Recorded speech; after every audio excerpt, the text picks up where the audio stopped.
reach it in my pocket. Push the button through the hole to lock it.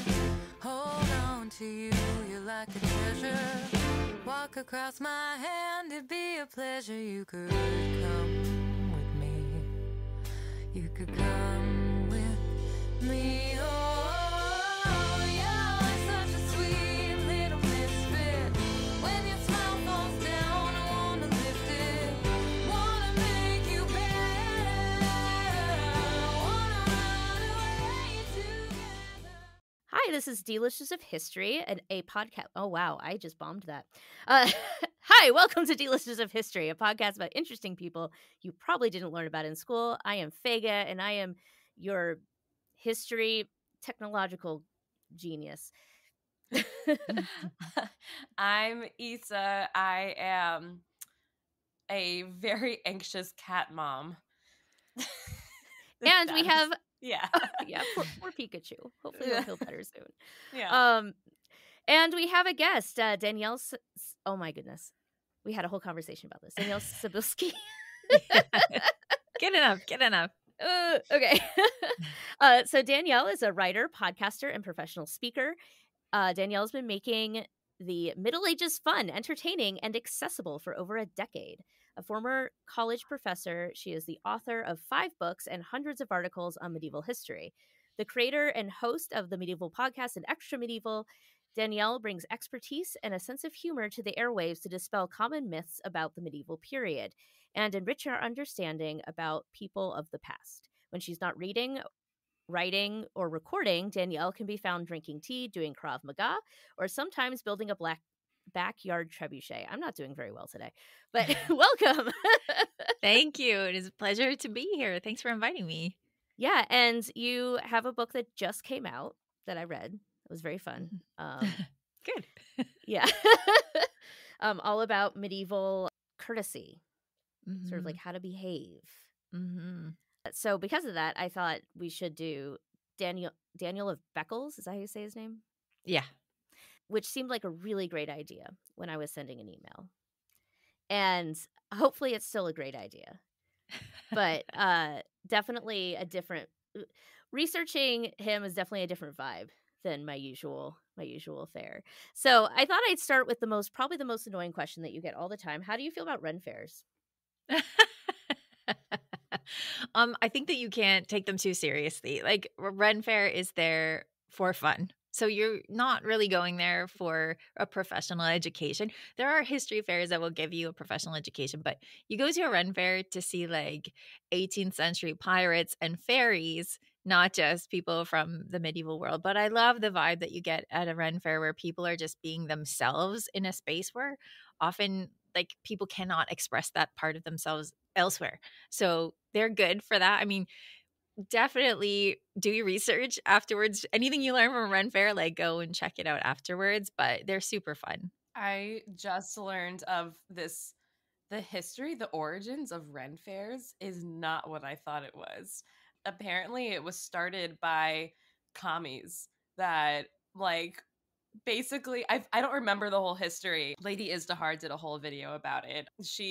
But basically, it was like commie teachers who wanted to kind of like build a festival or like a community, kind of like it was like a little like Burning Man, but like softer and like cozier, and you don't have to like like live in the middle of a desert. I would say a little probably smells a little better. And maybe smells a little bit better with more like costumes that I like a little bit more. I'll say I like the, but I've actually never been to a Ren Fair, but every single person that I know that goes to Ren Fairs I like love all those people, and from what I understand, it's like this there's a vibe of it that goes back to those early like communistic days. That's just like you're just there to like kind of be yourself and be in community. And I know this is a tangent, and I know we have to get into the book. I promise. I know. But this is exciting. I have a whole theory about Ren fairs as like a place where Americans especially like get to like get to explore folk culture, and that's kind of like some of the best things come out of that. And I think they're very wonderful. Not that but I've never been to one, so I don't really know. We should go. I had no idea you hadn't gone. Pennsylvania Ren Fair I is know. only like an hour and a half away. Anyway. Yeah. And I know That's I it. enjoy it because Jews not super welcome in medieval England. And so Yes. Yeah. that's always fun to be able to be there Yes. and have fun. I told my wife once that I wanted to make one of those hats that they made Jewish men wear, and she looked at me like I was insane. She was like, "Why would you do that?" And I'm Yeah. like, "I want to remind everyone of our history." Yes.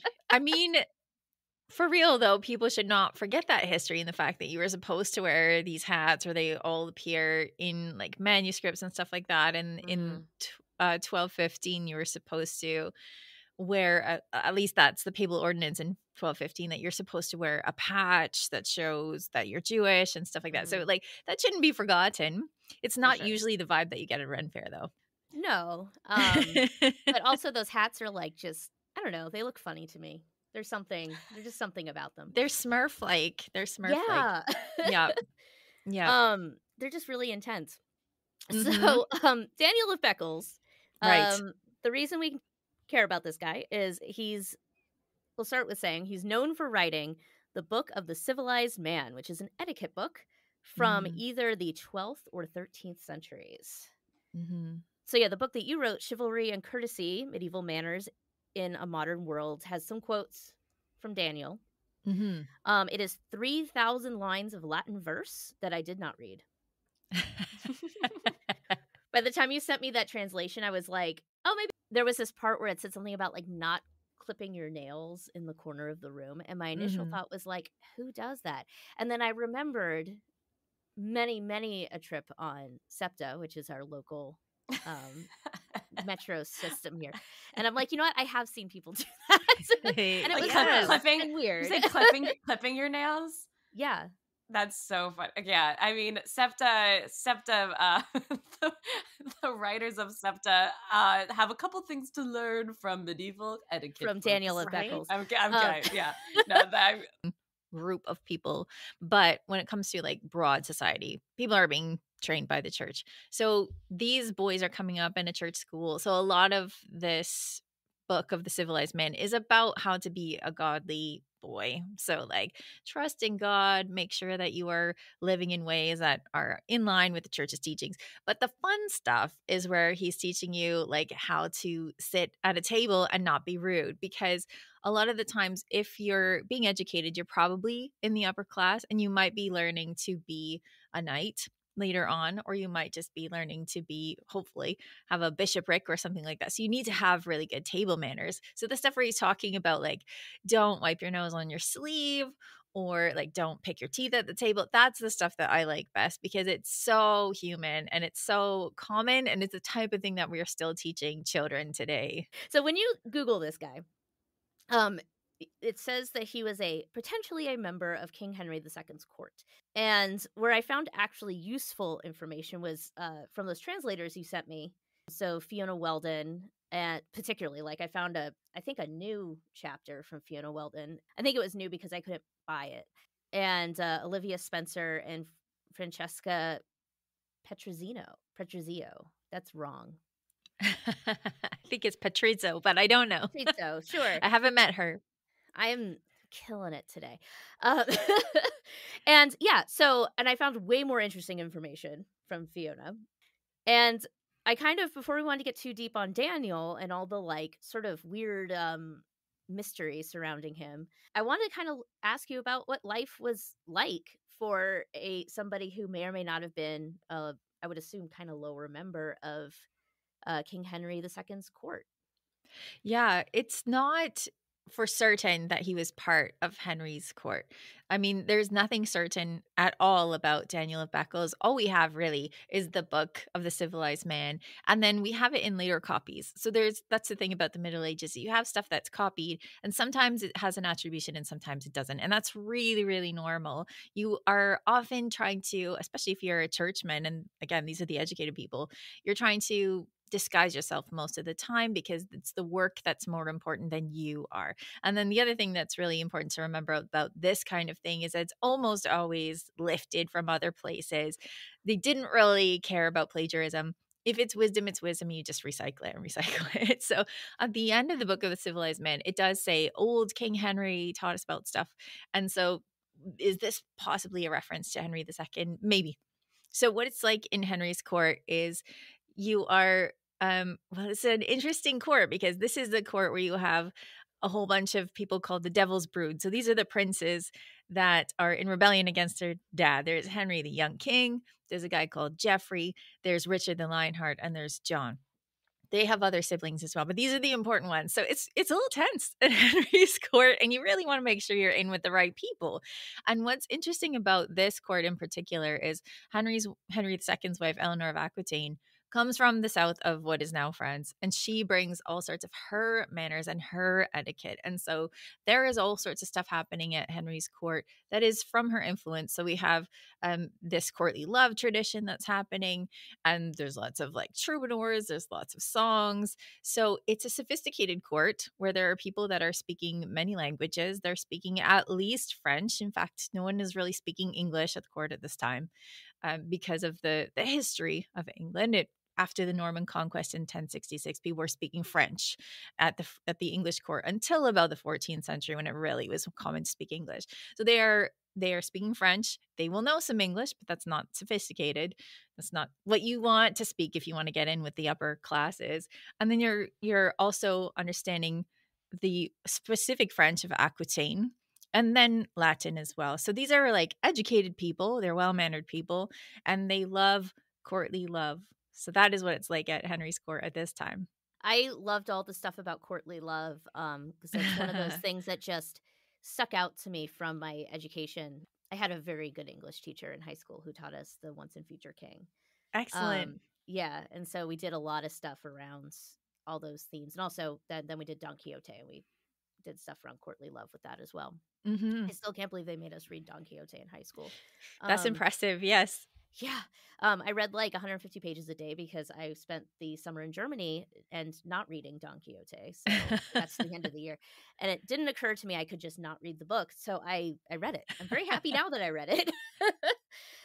Yeah. So one of the things I stumbled across that I didn't feel like I really understood, because this is an era I know so little about, was the anarchy. Is that part of this, like the rebellion of his sons, or is that a different This is thing? different. Yeah, this is different. So this is before the time of Henry II. So he is kind of the result of the anarchy, like his kingship. But the anarchy was a time when the first Henry died, and he had said, my only legitimate heir is a woman, Matilda. She should take over. But Matilda was on the continent when Henry died, and so her cousin Stephen went and usurped the throne, and he got himself anointed, which you'll know from the book means that he is blessed by God at that point. And then what are you going to do? So yeah, what happened was Matilda fought to be the queen of England for a really long time, and they could not make it happen. So then they agreed that Stephen could live out as king of England, and when he died, her son was going to take over. So that is related to Henry II, and that's how he became the king. But the anarchy is not actually part of Henry's story after that. I was actually wondering when reading that part, I loved the mental image of Stephen like just hustling over to a church. Yeah. But I was sort of wondering, like, what did they think would happen if God didn't approve of the person getting anointed? Like, could someone just show up and be like, anoint me? You can always get around it. The major part of it, there's two things that make a problem. One is that Stephen is anointed, so he's been blessed by God. And the second is that Matilda is a woman. So, how can she be in charge of everybody? She's a woman. She's obviously weaker. And then the other thing about that is that if Matilda is married, this is before like the time of Queen Elizabeth II, where her husband is a consort. Like, they will have a king, and that could be a foreign king. It's likely to be a foreign king, and that's not good for them. So yeah, there were a lot of reasons why Matilda didn't get to be the queen of her own country, despite her dad making it possible, or at least making people swear that they would follow her. There's a lot of reasons why, but the major one is that she's female. That's a problem. Which brings us to gender in the Mhm. court, and not just in the court, but just in the world around the potential Daniel of Beccles's. So Mhm. there's a couple of them. I don't even know. I just wrote gender in the court. That's not helpful. um, so you said, like, for example, Matilda couldn't be, well, she could have, but it was unusual for a woman to become the leader of England. Mhm. What role would women have had in this sort of society that Daniel is talking about? Well, it's a good question. I mean, on paper, they're supposed to be submissive and they're supposed to be quiet and they're supposed to just do basically whatever the dudes want. In reality, this is not what it was like. You had women who, surprise, are humans and have a lot of agency.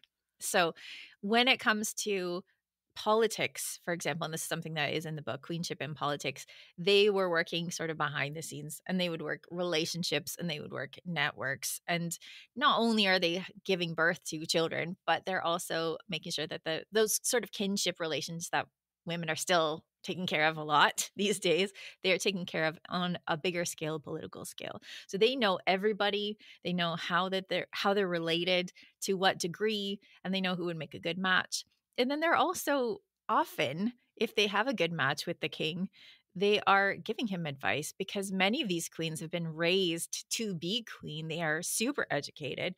They know a lot about what's going on. They've been observing their whole lives. And a lot of queens are actually very, very powerful. One is Eleanor of Castile, who was married to Edward Longshanks, if everyone has seen Braveheart, that guy.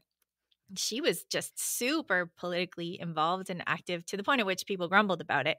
But it's because she was so educated and she learned so much from her parents about how to rule a kingdom. So women were supposed to be in the background. In reality, they do make up 50% of the population. So you'd see them everywhere, having conversations and actually being involved in everything from politics to everyday life. Yeah, I was really intrigued by there was a story in your book about how the queen could sort of be the, like, get out of jail free card for the king if he was in a Yeah, tough situation politically. that's right. Because they could just be like, "Oh, I was gonna, like, kill all those people, but, you know, my wife said I shouldn't, and, Yeah, happy wife, happy life."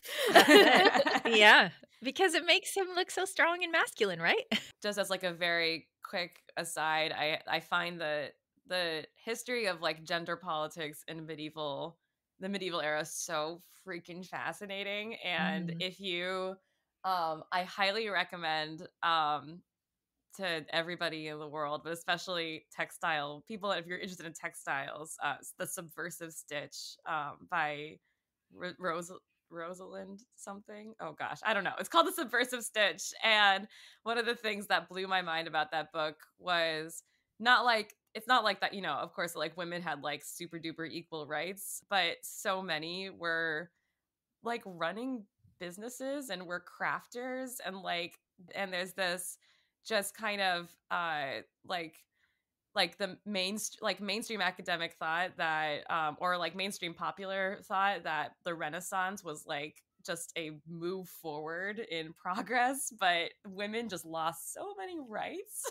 during that Yes. time, and it's crazy. So it's like, yeah, not like it was easy to be a woman in medieval England, but it would have gotten worse from what I can understand.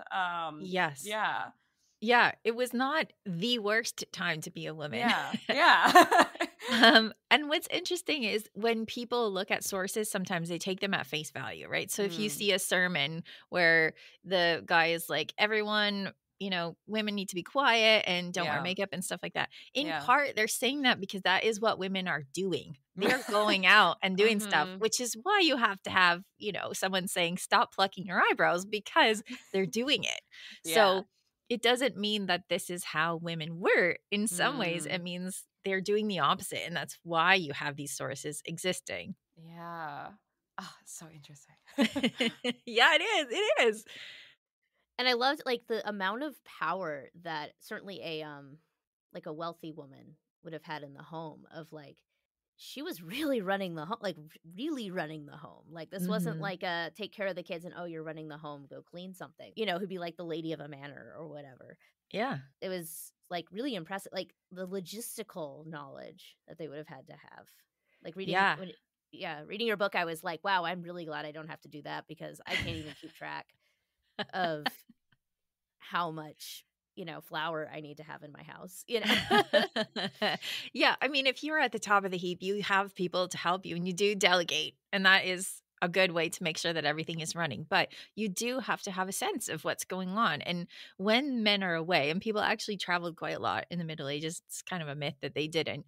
But especially if it's a lord, he's going and he's checking on things, and he's going off to war, he's going to a council, he's gone a lot. And the women are in charge. And when you think about times when, for example, in the 14th century, you have the 100 Years' War, there's a lot of times when men are away, and the women actually have to defend their own home, their castle. And so they are taking care of this business. I think you might remember from the book, I talk about Margaret Paston, who's like, okay, John, when you go to market, don't forget to get clothes for the kids, or like clothing to make clothes for the kids, and some crossbows. You can find them over here. Make sure that you bring some home, because we need some. That's We need to awesome. defend our place. Yeah. And so like women are involved in these things that when we look at popular media, they're not supposed to be involved in. Like they're supposed to sit and embroider. And certainly that's happening. But they're also super active. I mean, just think about it. These are actual people. 50% of the population, they're doing a lot of stuff. I love that. And then, so the last thing I sort of wanted to make sure was clear for any listeners, before we really dive in here to Daniel, is the sort of levels of class Right. you had in, I guess, England in the like 12th century or whatever.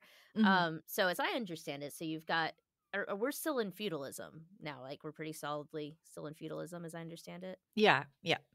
Yeah, so we've got like the king, who has all these like nobles and lords and knights and stuff who swear to him, and have some land that they're responsible for. And they're supposed to like run off to war if the king says so. Right. And raise an army and all that stuff. But below those are the ones that I think a lot of people kind of are vaguely aware of, because we see that a lot in popular media. Because, who wants to be a peasant, right? Actually, they had a really interesting time. They get more days off than we do today. Just more dysentery as well.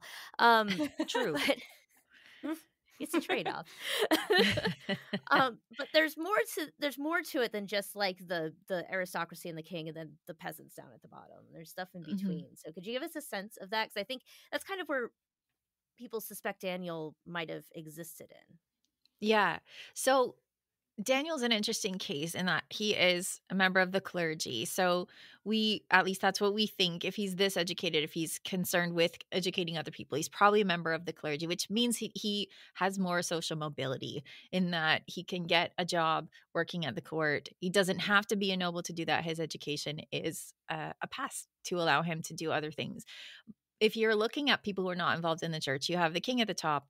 Then you have the aristocracy, people who are born landowning class. You have knights, and then you have tradespeople and merchants, and then you have free people, and then you have serfs. So there's a difference between free people and serfs in that, like, a free person will pay rent and they will work for a lord. A serf is bound to the land in a different way. They're not slaves. This is not the same thing, but they are meant to ask their lord if they want to do something, if they want to do an apprenticeship, or they want to get married, or things like that. The whole prima nocta thing is not a thing, just in case people are heading in that direction. It's not a thing. We're not allowed to sleep with people's wives. It's just not a thing. So It's been disproven. What is the prima? I actually don't know what that is. Okay. Even the myth. I don't know. Yeah. I know. It's probably because you're younger than me, but when Braveheart came out, there was like a major plot point that the Lord could sleep with the bride on her wedding night, or whatever, basically whenever he wanted. This is not a thing. You're not allowed to do that. It is against the law. So when we talk about serfs, they're not slaves. There are a lot of laws in place to keep them protected. Did people take advantage of their serfs? Absolutely, but there's bad actors everywhere. So I know people head in that direction the second you talk about serfs.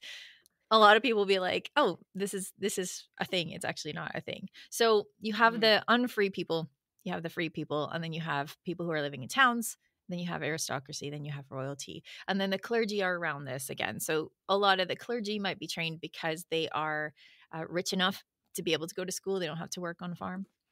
But then once they have education, they could be moving around basically wherever they could get work in society at the time. Yeah, and a lot of them would have been like third, fourth sons as well, right? Like of the landowning class, if I remember correctly. Yeah. I mean, it's not as one-to-one as we tend to see in media, Okay. where like if you're not the first son, then you're given to the church. In fact, in the same session of the papacy that sat, the Fourth Lateran Council, that talked about badges for Jewish people to wear, they also said you can't just give your kids to a monastery because you're supposed to choose this life. So, you know, people are not just tossing their kids in a monastery and forgetting about them. So if you're not the firstborn, then you're probably not being raised to take over for everybody else. So it's more likely that you are the one who's going to get an education, but it's not necessarily so. You might just be trained at home and then be expected to do something else. But yeah, it tends to be the lower sons in age rank that are being sent to be educated, at least outside of the house. There's lots of private tutors at home that are making sure that if you're going to be a knight, you still are educated. So lots of education happening. Yeah, it sounds like a really hard work to be a knight. Like you've got to be educated and you have to like go outside and run around and hit stuff like all Yeah. the time. Yeah. Yeah. Like It is a usually I think of it as lifetime. one or the other. Like it's both. Yes, it's both, because they are going to be the people who are in charge of this land, and they have to be good administrators, and they also have to be classy. So there is a lot to learn to be a knight, and you also have to be physically able to defend yourself in battle. So yeah, it's a lot of work. It's a lot of training. Going into Daniel for Reals. So a lot of this I'm getting from The Making of Manners and Morals in 12th Century England by Fiona Wellen. So that's where I'm getting that from. Because I took one medieval history course and I've already had several things that I'm like, ooh, I wonder if that changed since I took that, because it's not We're what always she told learning. us. We're always learning. Yeah. Well, I remember at the time her my professor telling us that like, oh, we don't actually know what plague was. And I was like, what? Yeah. Yeah, that has changed. Yeah. There was always speculation that it was Yersinia pestis, which we have learned it is, but it wasn't possible to do the sort of ancient DNA testing that we are able to do now. So there was still a lot of controversy even 10 years ago, maybe 15 years ago, that it was cholera possibly. But we know now definitively, if you look at the skeletons, you take scrapings from their teeth, it's Yersinia pestis that caused the Black Death. But yeah, you're right. This is an evolving field always. Even though it is history, you think it's static, we're always learning new stuff. Yeah, and it's like I think it's partially because a lot of this reading this chapter from this book, it reminded me of biblical studies of it's sort of like, well, they used this word, and so that kind of implies this. So yeah, so like we said, the first point of uncertainty with this book is who actually wrote it. Yeah. Also, like when was it written? Mm-hmm. Because there's indications that it might have been over time or what have you. And there's also more than one Daniel of Beccles. Yes. So the one clue is a weird way to put it, I guess, because it's just in the work. But you have the quote at the end: "The old King Henry first gave these teachings, yep, I can read, for those who lack refinement, who are written below in this little book. Here ends the book of the civilized man by Daniel of Beccles. Let down the ark of the sail. May he who granted the joys of heaven to Elijah give them for his deserts to Daniel."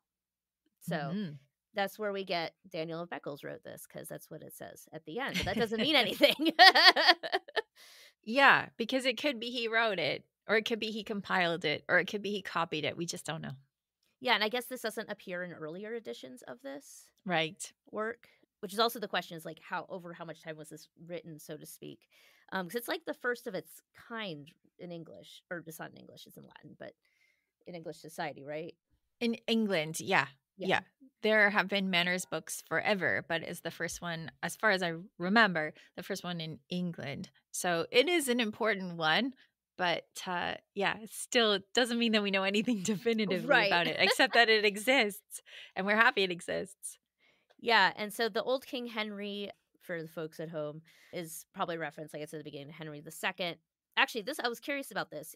Since his son was crowned while he was alive, so it was young Yeah, Henry and old Henry. How common was that? Because my mental perception is king dies, new king. right. Yeah. It's complicated. So it's not super common in England. In fact, it's very rare in England that you have another king that's crowned while the one is still on the throne. But in France, it happens all the time for a very long time. And it almost always was a complete failure. So, they would divide the kingdom up, and then you might have somebody who's ruling at the same time, or when they died, they might have it kind of split between three people or something like that. And it was almost always a disaster. But this is something that Henry II tried to do. So when I was talking about his sons, one I called the young king, Henry the Young King. It's because they're both named Henry. Henry the Young King was given some land. Geoffrey was given some land. Richard was given some land. And John is famously called Lackland because he was given nothing. And he was not expected to be king, except for all his brothers died. So Yeah, so John's the Magna Carta guy, right? John's the Magna Carta guy. Yeah. So basically, Henry II's kids were in rebellion against him for their whole adult lives because they were like, you gave us this land, but you're not letting us run it. And so it's a problem.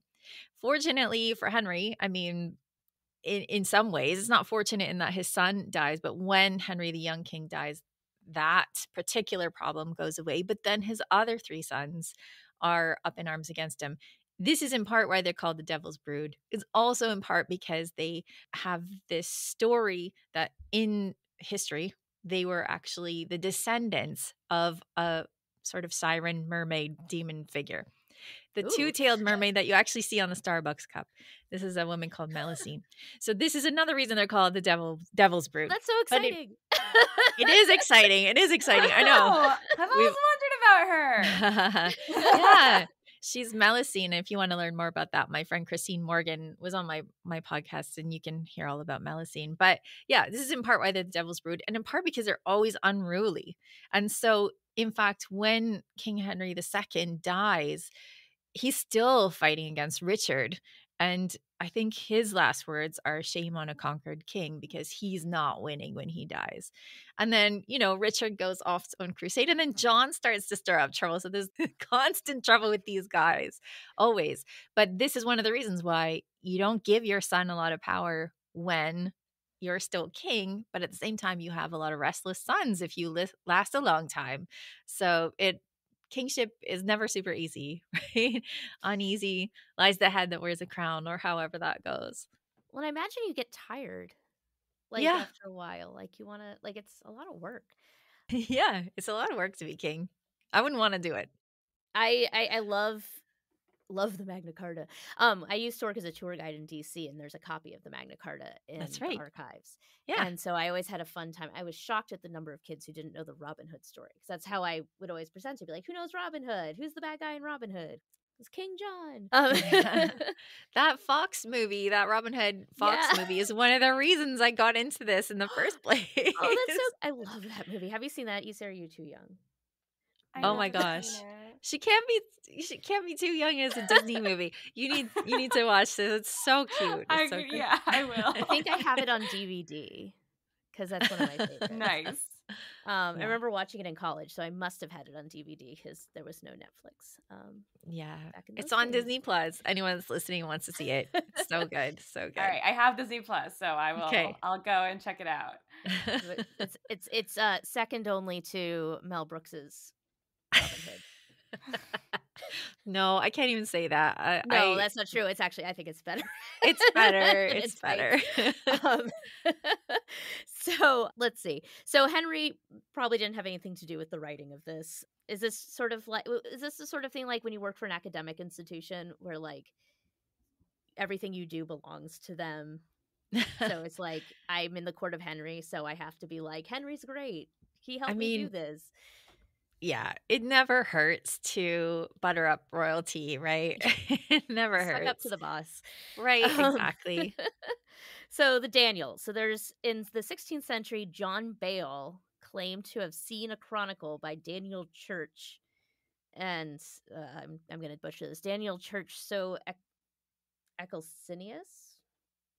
You can tell I didn't take Latin or a Romantic language. He claimed to have seen this thing, which I thought was such an interesting verbiage, because it's like, it's not even like, oh, he has this thing he found. It was like, oh, he saw it somewhere. He's saying that he said this ancient chronicle of this guy who was a poet, and this is where we get the idea of Henry II as well, as I understand. Mm-hmm.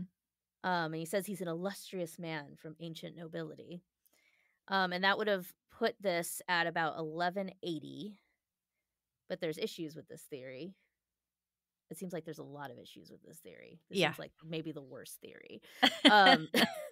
There's, as I understand it, there's no other proof beyond I saw this thing once in a library.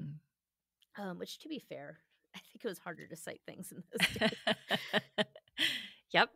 And that name that I butchered, the Ecclesiastes, I don't know, wouldn't refer to Beccles, but Beccles, which is a different place. It is a different place. Yeah. Yep. Not the same place. Part of it, I think we know, was written after 1180. Is that correct? Yeah. One of the copies and part of it, you're right, I think is written after that point. So it gives us kind of a point at which it could not be written before that. But again, that still leaves us wide open. Oh, yeah. But so for a while, I guess this was all we had. Like you said, it's a growing profession. And there was a lot of speculation about the profession of Daniel. Mhm. This is a part that reminded me of like biblical studies where you're talking about like the P author and the J author and all this stuff. Yeah. So one of the theories was a knight, which doesn't really make sense either because they don't talk about war very much in the poem, which is a Yes. really important part of being a knight. I was not surprised that you said this in the book, but this made me happy is the sort of clarification of what chivalry is. Yes. Yeah. Yeah, so chivalry is basically the rules of war. Is that a good way to put it? It's Sort of? it's funny because I went to a conference one time and we had all these experts and the panel was, what is chivalry? And nobody could agree because it is a nebulous concept. There is no one code of chivalry. There are many different writers who talk about how to be a good knight. And there's some things that are common: generosity, faithfulness, charity, making sure you're taking care of widows and orphans. But there is no one code of chivalry. And so it is very nebulous. And so I think it is a way of making warfare a little bit more glamorous, making it a little bit more acceptable, especially when you are clashing against Christian principles like thou shalt not kill, right? This is a big one. And yet there's warfare all the time. So I think it's a way of making it glamorous, a way of controlling it a little bit so it's not just brutal. But it is a way of giving it a bit of a gloss of, I don't know, glamour is the only word that's coming to me right now, but elegance or maybe sophistication, when really it is something that is supposed to be controlling the warrior class. So it is meant to be for knights. And this is something that is in the book as well. Like chivalry comes from cheval, right? Horse. So these are horse warriors, which are knights. So it is meant to be applied to the knightly class. And so it's always going to be partly to do with war and masculinity. Yeah, so Daniel probably wasn't a knight. When I read that in the thing, I was like, did anybody actually think that? I mean, if he is educating people, he could be a monk, and you could be a monk if you sort of retired to a monastery. So it is still possible he could have been a knight, but it's likely that probably would have bled into it at some point. Yeah, and then the other one that was a big theory was a schoolmaster, which makes sense because he's educating, and it's written in Latin. As opposed to vernacular, which suggests a grammatical education, is what she wrote in the book. This is one that I remember from my one medieval studies class, was apparently like a lot of people when they'd write in Latin at this time, they would like apologize for how bad their Latin was. Is that, am I remembering that right, or did I make that up? No, you're remembering it right. It is a convention to say, I'm putting forth this book, but it's not really very good. That's my fault. I'm just not a very good scholar. Sorry, everybody. And it's just conventional. You're just basically supposed to ignore it. It's supposed to show humility, but, no one really buys into it. It's just a convention. I kind of love it that. though. I feel like we could use maybe not like that level of self-effacing, but I always think that like more academic books these days could use a little bit of humility in that way. I'm Yeah. I'm so sick of picking up like a book or an article and this is the first time that anybody's breached this subject. This Yeah. author sucks and this author sucks and I'm awesome. I always Yeah. like the ones where like I love a good like listen, I'm just trying it out. But Yeah. fake humility is especially hilarious though. So I like that too. Yeah, I mean, this is what I love about public history is I feel like, I mean, you do get this in public history. You get this in tour guides a lot. I love tour guiding, but oh man, there's some tour guides who think that they can do no wrong. Yeah. Yeah. But so I love about the books like what you wrote here, Danielle, and the other ones too. And just what I hope we're doing in this podcast is just like it's a little bit more like we're all exploring here. We're all having a good time. Yeah. Here's what we know today. It's probably going to change next year. And here's what we think. And here's what is likely. And that's, I I love think, it. all you can really do. Yeah. Yeah, and it's more fun that way too. Mm-hmm. It is. Yeah, so evidence has come out since the like I don't know, maybe a knight or a schoolmaster or something. And there's I guess two potential really good potential Daniel of Beccles. So the one I couldn't rewrite this in my own words because it had too many words I didn't know. So this See, is we're just humble, right? We're just coming and doing our best. the number of times I was like, I have never seen that word in my life. Let me Google it. Welcome to medieval studies. I'm used to just being like, that S is weird. But the but this Daniel of Beccles, this is so I say that because I literally copied and pasted this out of my source. So this person was where this person comes from is the cartulary of Blyber Priory in Suffolk, dating from the late 12th to the early 13th century, records Daniel, clerk of Beccles, granting the rent he received from Allen the merchant to the priory in order that Blythburgh would be Daniel's burial place. So he's buying a plot, as I understand it. Yeah, basically, yeah. Yeah, and this is the fun thing of history is like somebody I guess was looking at old land purchases and was like, "Oh, look, it's Daniel." At least that's how I imagine that happened. But he also shows up in a land dispute from it says between 1189 and 1199, which seems like a long time to me, but I guess maybe in medieval studies it's not a very long time. It's not. He's mentioned in the King Bench Rolls around 1205 because it says that Daniel of Beccles renounced his right. So this was the word that I had to look up. Advoson? Am I saying that right? This is the right to place a rector at a church. Right. Advowson. So he Advowson. Yeah. Yeah, there we go. So this implies that he was a fairly important person, that he had this power to put a rector in at a church. Mm-hmm. And he was probably a clerk, which makes sense because he's writing for boy clerks, which is such a weird word to me. It's definitely like the modern, like kind of clanging against like what would have been normal. What would have this Daniel been doing in his day-to-day life as an administrator? Like, what does a clerk do? So a clerk is not somebody who's necessarily involved in like pushing papers. It is a lower level of the church. So you are not a priest at this point. Usually if you're a clerk, you're lower down. So you haven't like ascended the ranks. So, I mean, it's still not super clear from what we know what he would have been doing on the day to day. If he's working in the church, then he would probably be dealing with a lot of legal documents like you're talking about, land purchases, making sure that people are paying rents or that kind of stuff, the day-to-day admin. But it's not necessarily about like pushing paper and answering phones. Something weird has happened if Daniel was answering phones. Some like Doctor Who stuff. Yeah. So there's another Daniel who comes from 13th century documents. He's mentioned in a will by the Bishop of Norwich sometime who lived. No, that can't be right. I don't know. I wrote the dates 1244 to 1257 next to it. Yeah. Was that how long he lived? No, that is okay. I was about to say like case. That feels really young. That's a second case, I think. Yes, this is the second Daniel. Yeah. And they know he's not the other. Well, they don't know, but like they think it's not the same Daniel because if he's buying a burial plot, in whatever year I said that happened, the 1180s, he's probably not still kicking. Probably not. Probably not. I Yeah. mean, it's possible. People could live for a really long time. I mean, like everyone says that because the average age of death was like 40, that no one lived past 40. A lot of people live past 40. It's just that's how statistics work. But this is It's a unlikely pet to peeve be the of same mine. one. Right. This won't be Like- the first time you've come across it. Yeah.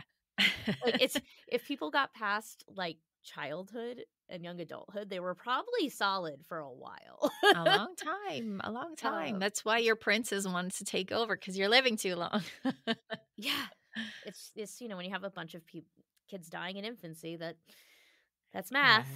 Mhm. And it's also probably not a son of Daniel, because his son that seemed to have taken up the mantle of the previous Daniel's stuff was named Jeffrey. Mhm. Mhm. So probably just a completely different Daniel. Yeah. And this Daniel held a lordship of Thorpe Parva in Norfolk, which is in service of a knight. Did I get that right? I was struggling to kind of understand where he was on the social ladder. Sorry, tell me again. So this Daniel had a Yeah. lordship, and Right. was that he was in service to a knight? If he's a lord, then he's above a knight. Okay. Yeah. He could still have been like knighted, but a lord is above a knight.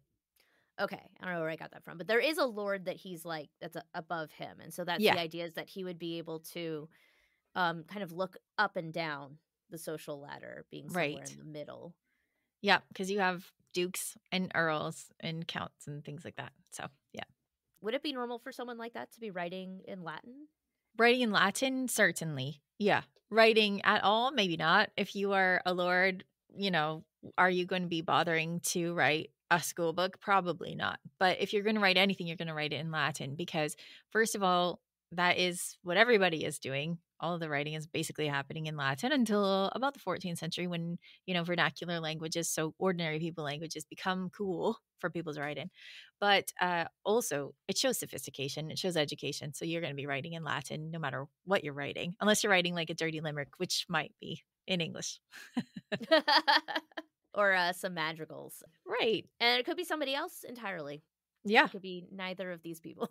It could be anybody. And then, somebody who copied it was named Daniel of Beccles. And he's like, pray for me. And that's why he added it at the end. And so you do. But yeah, welcome to medieval studies. We just don't know most of the time who's writing what. And in part, that's on purpose. A lot of times, like I said, like the author will obscure themselves on purpose. And sometimes they will sign it. And even then, it's not always certain who's written it. And so that's kind of who Daniel maybe sort of was. A couple of options, take your pick. And so a couple sort of at the end questions. So as I understand it, this is perhaps the first book of its kind. But is there another reason why the text is important besides the fact that it's just like maybe the first in this particular context? It's important because it is still, in relative terms, rare to get such detail into manners. And I say this because there's so much of manners that we learn just sitting at the table with our parents, where our parents are like, stop doing that. Like you don't really write things down. And so there are things that are obscure in the Middle Ages, like first aid, because we don't know how they pulled a splinter necessarily because no one wrote it down because everyone knows how to do it. Like it's that kind of thing. So this book, the Book of the Civilized Man, is still really precious to us because it says things like, here's how you blow your nose and here's how to hide it. If you have to blow your nose and you don't have a handkerchief, like do it on the back of your cloak where no one's going to see it. That's Like that great. kind of stuff. Yeah. So it's still important to us because a lot of the stuff in it that's about Christian teaching, like how to be a good Christian, that's so common. We see it everywhere. But things about like not picking your teeth or like not belching in front of people or like making sure you're not passing gas at the table, like these are things that you still don't see all that much in relative terms when it comes to this kind of thing. So whenever you have something like this that is so detailed, it is a rare and precious thing, and we are happy to have it, especially if it's hilarious like this one. I love hilarious old documents. And so we talked about this a little bit at the beginning. There's like an obsession in North America, certainly the United States, with this sort of glorified version of medieval and Renaissance life. And I say both of those because they tend to get conflated. We've got like medieval times, which I have never been to actually. Right. And Ren fairs, and my personal favorite, the Society of Creative Anachronisms, Right. which I've not attended, but I appreciate that they have the word anachronism in their name. Mm-hmm. It's just an honesty to that. So where do you think this intense interest comes from? Like why are we so hype about medieval Europe? I think because it is a good place to play because it seems pretty far away. And as long as you are sticking to the nightly class, for example, it's a fun place. So like I remember reading a poem, I cannot remember the poet's name, that was basically saying when people imagine themselves on the Titanic, they don't imagine themselves in the lower classes. And I think it's the kind of thing, that same kind of thing where when you imagine yourself to the past, you imagine the fun parts like going to a joust or like going to a ball or having a feast or things like that. And so that's fun. That's fun to play in.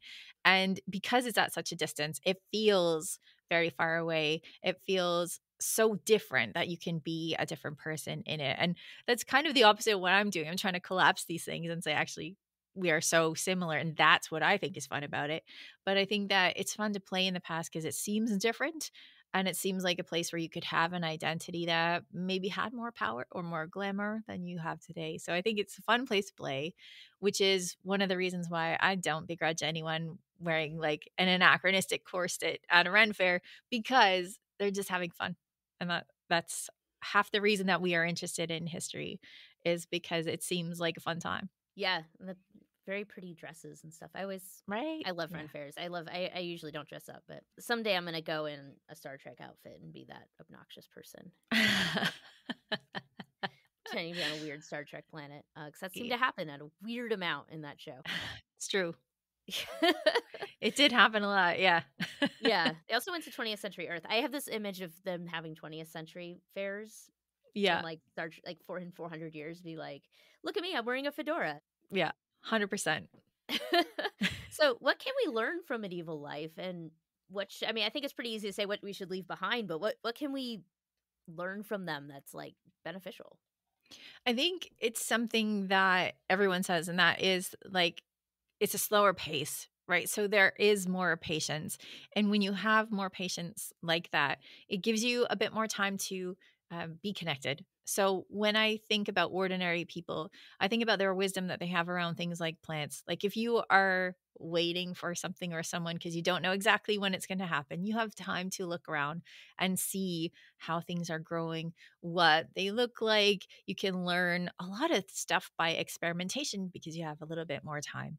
And so I think that is something that's really important. And when it comes to the things that they've written down that we should take into our lives right now, I don't think we should take into our lives right now that kind of super gendered way of interacting with each other. But there are values that are present in chivalry, for example, like courage, that I think are important that we should bring forward, because a lot of people don't really engage with that word on the day to day. And I think if we did maybe more, maybe we would have the courage to do things that look really scary. So things like courage, like generosity, like taking care of people who can't take care of themselves. I think those are important to learn from the chivalric text that we have. And then actually taking the time to just kind of slow down and be present. I think that's an important thing to learn from the past. I like that. It makes sense. I'd never really thought of the medieval era as slow, but that makes sense. Slower. Sure. Yeah. I mean, slower obviously also just because like, information moves slower and people move slower. That's it. So you use Daniel Beccles and other sources in your most recent book. I was curious about your inspiration for that particular topic of courtesy and your process for writing it. Right. Well, the actual like kernel of the book came from my editor at Abbeville Press. She was like, "Would you like to write about this?" And I was like, "Of course I would, because this is the stuff that I love. That human element, all of those little cultural things that teach us about how people interacted with each other." So when that idea was sent to me, I was like, I'm definitely doing this. And then it's just a matter of collecting things, because this is stuff that I'm reading all the time. And as I was saying on my own podcast when I was talking about this book, is that you see little bits of advice in almost everything that you read. from the Middle Ages. People love to give advice. They still love to give advice. We can find that everywhere on the internet, anywhere. So you just kind of collect these little bits that people have left for you. And what's really kind of lovely about that is that people write this wisdom on paper, on parchment for us because they are trying to be generous to us, right? Even if we don't want to take their advice, it is a generous act to write down something that people are thinking is worthwhile for you later on. So it was just kind of a joy to collect all this advice from people and bring it together, and hopefully bring it together in a way that is illustrative of the ways that we are similar and things that we can learn from the Middle Ages. Yeah, I love that. And like is definitely a fun book. Definitely recommend it. So Thank you. Chivalry and Courtesy, Medieval Manners for a Modern World. I would have loved this book. Once in high school, I went to the library and asked if they had any books on just like normal people in medieval Europe, and they looked at me like I had 15 heads. Yes. And so Yeah. this is the book I was looking for at the time. Oh, good. So it's definitely great, and it's one of several, like how to live like a monk, like a medieval monk, which I have not read, but I'm looking forward to taking a look at. So do you want to plug all your things? Sure. So Chivalry and Courtesy is my 5th book. So you mentioned other ones. People who are interested in daily life stuff might just like Life in Medieval Europe, which I think is only available as an ebook right now. But that book is laid out in terms of questions. The table of contents is questions. So if you just have lots of questions, you might enjoy that. And then I have 2 other books after that. And then I do the Medieval podcast every week where I interview people and we talk about just everyday stuff like pigs and laundry and sex and the church and all sorts of stuff. Whatever I find interesting, we talk about on the Medieval podcast. And it's just called The Medieval Podcast. And then you can find all my stuff at daniellecybulskie.com. But if that is too hard to spell, I totally get it. I'm on social media at 5 as in the digit MIN medievalist because I started writing as the 5-minute medievalist. Thank you. Thank you so much. This was so fascinating. Thank you. It's a pleasure to be here. Thank you. It's this is something I didn't think about when we started this, is like how many cool people who know about different parts of history than I do that I was going to meet. So this is definitely a part of history I don't know very much about, and I'm very excited to learn more. Okay, well, thank you so much. Thank you. Thank you so much for listening to D-Listers of History. If you enjoyed yourself, be sure to subscribe and drop us a review on whatever platform you listen on. D-Listers of History is a member of the World Podcast Network. Head over to nycpodcastnetwork.com and give the episode a like to help our rankings. A huge thank you to April Keys for the use of the song Misfit from her album Mountain View. You can find her on all the various social media platforms. You can also find us on all the various social media platforms like Instagram, Facebook, TikTok. Everywhere we are just D-Listers of History without any hyphens. A big shout out to the folks supporting us on Patreon. If you want to support us and get access to exclusive content, including a side conversation that happened in this episode that I had to cut, all about SEPTA rules and so forth. It's pretty entertaining.